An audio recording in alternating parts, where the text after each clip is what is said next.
Jason Todd doesn't always die. Sometimes he survives long enough to be broken into something else. And that's what makes this version way more heartbreaking than any other Red Hood in certain instances. Because the Jason most people know had an ending, but this one didn't. And when you break this version down, you start to see exactly how he became the Arkham Knight through 5 defining pillars. So let's get into it.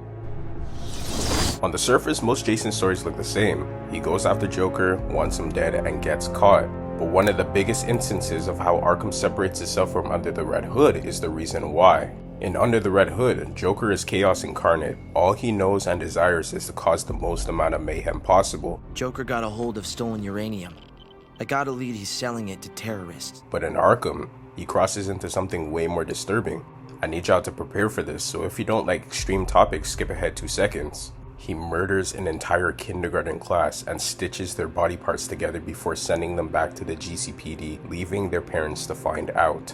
Joker didn't do this for money or power. He did it to prove that nothing matters and he could do anything he desired. And Jason sees that and decides on something Batman would never. This man doesn't need to be stopped. He needs to be ended. So Jason goes after him alone, and that's where his luck runs out. Because Jason underestimated the Joker's capabilities by charging into Arkham alone, expecting a fight. But what he failed to realize is that Joker has home court advantage. He gets surrounded, overpowered, and beaten down by inmates before he can even touch Joker. And unfortunately, this Jason doesn't get the luxury of a quick death, because Joker doesn't want to kill him, he wants to keep him.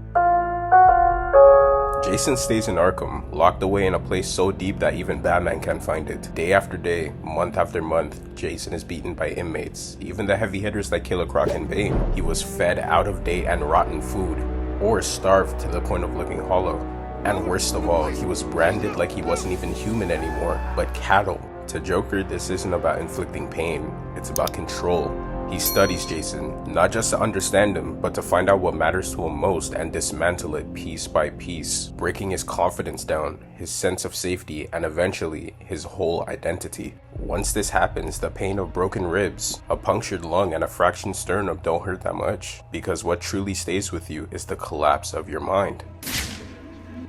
Joker doesn't just break him, he replaces what's left, controls what he sees, what he hears, and what he believes, and feeds him one idea over and over again. Batman didn't come for you, Batman replaced you, and Batman moved on. At first, Jason knows it's manipulation. He knows that Joker is just trying to get a rise out of him. But at this point, Jason's already broken, with his spirit snuffed out. Once you're in that state, your mind becomes malleable, so the truth could be warped. Joker starts abusing this until Jason stops questioning it and starts believing it. It's one thing to lose faith in Batman, but with the manipulation of Joker, Jason rebuilds himself around the idea that Bruce failed him, and once that happens, there's no coming back. What that creates is someone who doesn't process emotion normally anymore. Jason doesn't come out angry, guns blazing. He comes out unstable. You could see it in the audio logs when he swings between emotions. He lost you, and he mourned for you. Come home. I can't go back. You don't know what Joker did, Barbara. He hollowed me out and filled me back up with hate and... Jason, we can fix it. I can fix it! I know now what to do. I take all this pain, all this blackness, and I put it all in a bullet, and I put it right between Bruce's eyes. In one moment, he's threatening everyone in the room. In the next, he's asking about Alfred. That emotional whiplash, the inability to regulate what you feel, and the splitting of emotions at a dime mirrors traits you would see in something like borderline personality disorder. But at the same time, there's something colder underneath it. The lack of empathy for criminals. The willingness to kill without hesitation and the way he justifies it lines up with antisocial traits. And when you combine those, you get a ticking time bomb waiting to explode. Someone who feels everything way too intensely, but can shut it off completely when convenient. Which is what makes him so different than most versions. Most of the time he's mentally stable, but here, he's absolutely out of it. Jason's experience creates the Arkham Knight, not just another villain of the week trying to kill Batman, but someone trying to completely dismantle him. He's calculated and callous, almost like a misanthropic version of Batman. He studies Bruce, understands how he thinks, how he moves, and what he values, and uses all that against him. The militia, the drones, the control over Gotham, It's like he's playing chess. Every single move is intentional. Because to Jason, this isn't about winning. It's about proving Batman's way doesn't work. It's about proving with all those sentiments Batman preaches, he's still a hypocrite. His mission isn't about saving the innocent, but punishing the guilty. When they finally confront each other, everything becomes clear. Jason had the chance to kill Batman multiple times, but again, the reason why is how it differentiates itself from Under the Red Hood. In Under the Red Hood, Jason wanted Bruce to admit something, but this Jason, he wants Bruce dead. But first, he wants to see the look on his face when the greatest failure of his life comes back from the grave to haunt him. Because in his mind, Bruce already made his choice. He left him, replaced him, and moved on. Jason doesn't know the full truth. He doesn't know that Joker faked his death. All he sees is betrayal. But even after all that, all the rage, all the fighting, all the planning, he still can't pull that trigger. Because deep down, he knows Bruce is right. He knows Bruce would have searched to the ends of the earth to bring him back. He knows Bruce would punish himself every day as a consequence of losing him.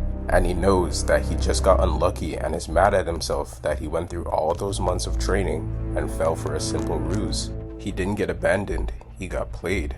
And because of that, Jason helps Bruce one last time. Is meaningless.